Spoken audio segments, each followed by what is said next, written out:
Hello and welcome to the English Matura with JB podcast. How about this for a thought? Oral exams might just be the ultimate test of multitasking. You're thinking, speaking, listening, and managing nerves all at the same time. It's like juggling while riding a unicycle. That's such a perfect analogy. And when you add the layer of doing all of that in a foreign language, it's no wonder these exams are so daunting for students.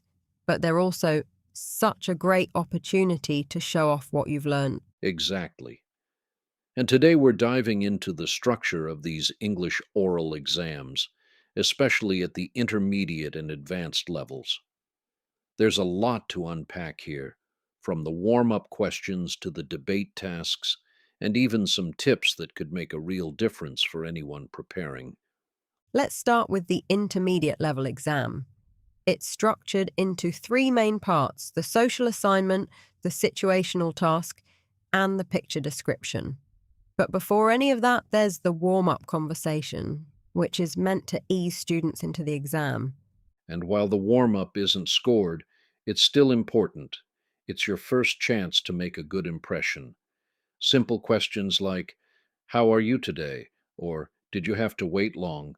might seem trivial, but they set the tone for the rest of the exam. That's so true.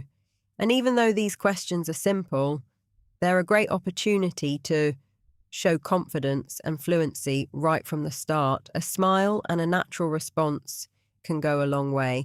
Then comes the social assignment, which is the first graded part of the exam. You're given a topic and some questions about it, and your task is to discuss it in detail. The key here is to keep the conversation flowing. Don't just give short answers. Expand on your thoughts, give examples, and make it engaging. And if the examiner asks follow up questions, that's actually a good thing. It means they're giving you a chance to show more of what you know. It's all about turning it into a real conversation. Next up is the situational task, which is all about role playing. You're given a specific scenario. Maybe you're asking for directions or discussing weekend plans with a friend, and you have to navigate that situation in English. It's a great test of adaptability. And the examiners are there to help if you get stuck. They'll ask guiding questions to keep the conversation going, but it's really up to you to take the lead and make it feel natural.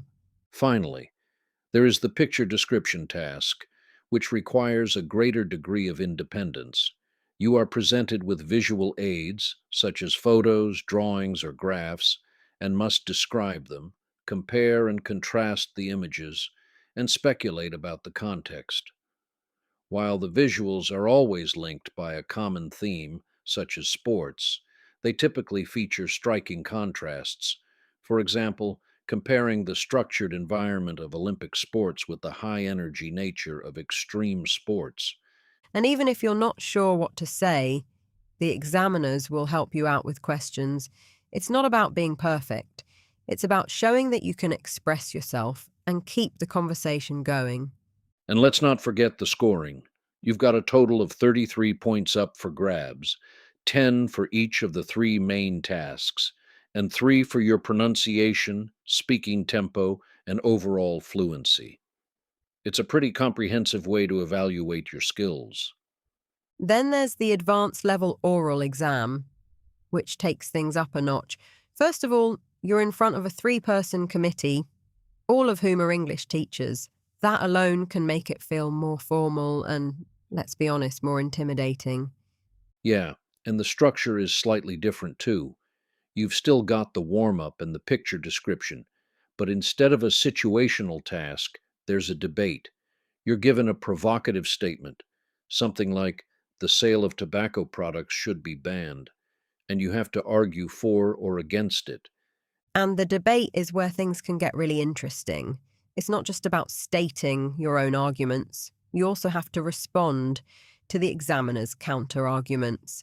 It's a back and forth, almost like a real debate competition. And that's where you can really shine if you've prepared well. It's not just about having strong opinions, it's about being able to articulate them clearly and respond thoughtfully to opposing views.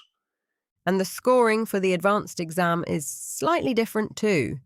30 points for the oral component, which is added to the 120 points from the written exam for a total of 150. It's a lot to keep track of, but it's all laid out pretty clearly.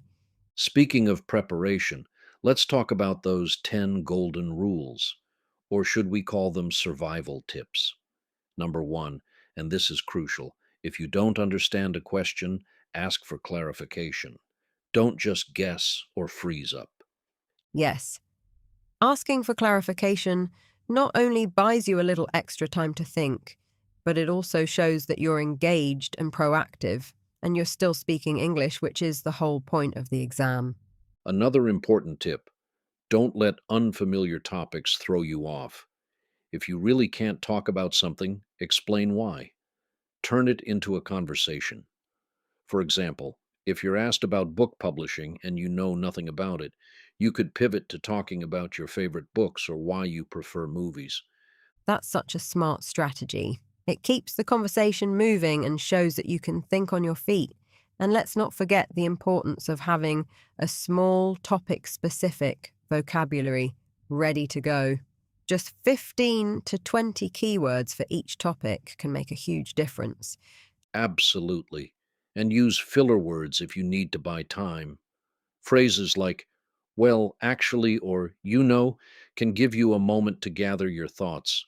It's a natural part of conversation, and it makes you sound more fluent. And here's a big one. Don't stress about being 100% truthful in your answers. These are role playing tasks, after all. If you can't remember what your dad does for a living, make something up. The examiners care more about fluency and coherence than factual accuracy. Right. And if you make a mistake, don't panic. Correct yourself and move on.